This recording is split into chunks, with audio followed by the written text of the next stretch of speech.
Hi, my name's Siope. I'm with Smarter Parenting, and today I wanted to talk to you about ODD and one of the most effective ways that parents can help their children with this problem. Now, ODD is something that needs to be diagnosed by a professional. What is it exactly? You can find more information on ODD on the Smarter Parenting website.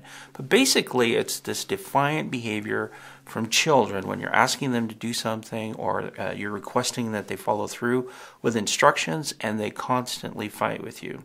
Now, all kids actually have this pull and take, this tug of war with parents. It's a very common thing. What makes ODD different is that it's persistent and that it's difficult for parents to even get their child to comply.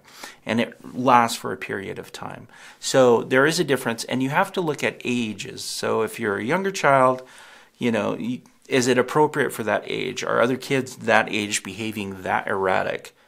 Okay, and if not, see a professional and then you can figure that out. Once your child is diagnosed, though, there are very specific treatment options that you can try. The basic treatment for that actually is therapy and teaching your child some basic skills. Some of those skills are included in the Smarter Parenting website, but the one that parents can use that would be most effective for them is a skill called Preventive Teaching. So you can find Preventive Teaching on the Smarter Parenting website. Preventive teaching actually prepares your child for things that are going to happen. So you're anticipating this reaction from your child, and you're actually preparing them for what's going to happen in the future. All right.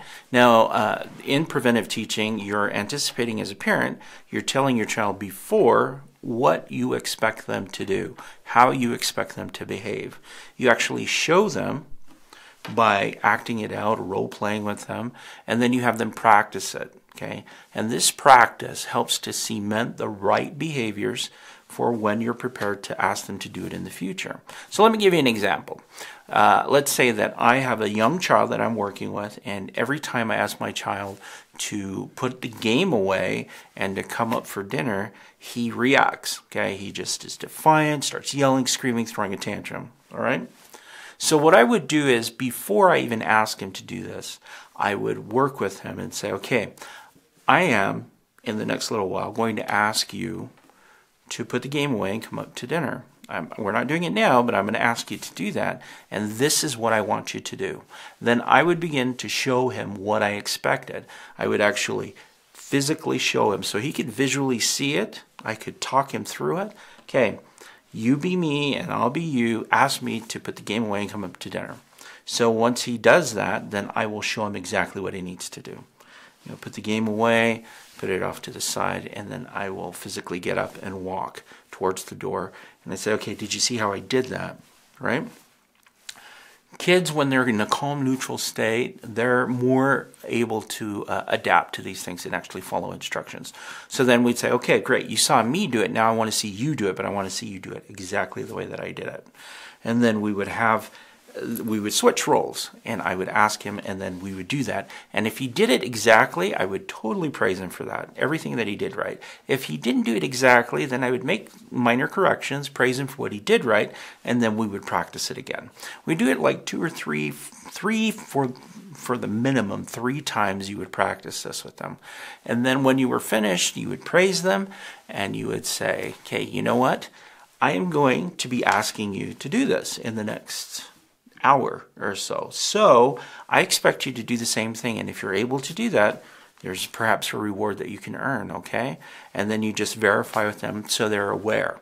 Now, if you have a really highly reactive child, an hour may be too long, a time frame, so they would forget. So you can actually give them prompts in between then and say, okay, well, it's almost a half hour. In a half hour, I'm going to ask you to do what we practice, and we'll see how well you do. And if you're able to do well, then we can move forward, okay? And you can even do it up to 10 minutes before. Okay, in 10 minutes, I'm going to ask you. Okay, now, a lot of parents may think, okay, this is repetitive and it's redundant. But again, what you're doing is you're retraining the child's brain to anticipate what is going to happen. In ODD, oppositional defiant behavior, kids just react. They react to things that are unexpected or that they're not anticipating. So preventive teaching is one of the most effective tools that you can use as a parent to help your child who may be struggling with ODD. Okay, now this is not something that is unique to ODD. In fact, you can use this skill with just about anything. So anytime your child may feel anxious, if your child has anxiety, this is also something you can use. Preventive teaching would be effective in all those cases. And what you're doing is you're anticipating how your child may behave inappropriately by giving them tools so they can prepare for when something happens and they can behave more appropriately. So, very, very powerful tool. Take the time to review the lesson, ingrain it into you, and then practice it with your child. This is a technique that all therapists will recommend to parents that they use in their homes. It's a fairly common technique.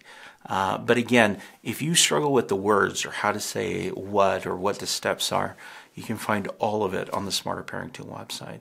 Again, preventive teaching for oppositional defiant children is an effective way for parents to help their children learn how to behave more appropriately. So for ODD, again, you want early intervention. You want to use these parenting techniques, and you can use them at any age. And again, you can use it for various things, anxiety. If you're planning to go somewhere and your child may react inappropriately, you can also go through this process. All right. So that's all I have for today. If there's any questions you have, feel free to send us a message, or you can email us. And don't forget to subscribe to our YouTube channel and visit our website.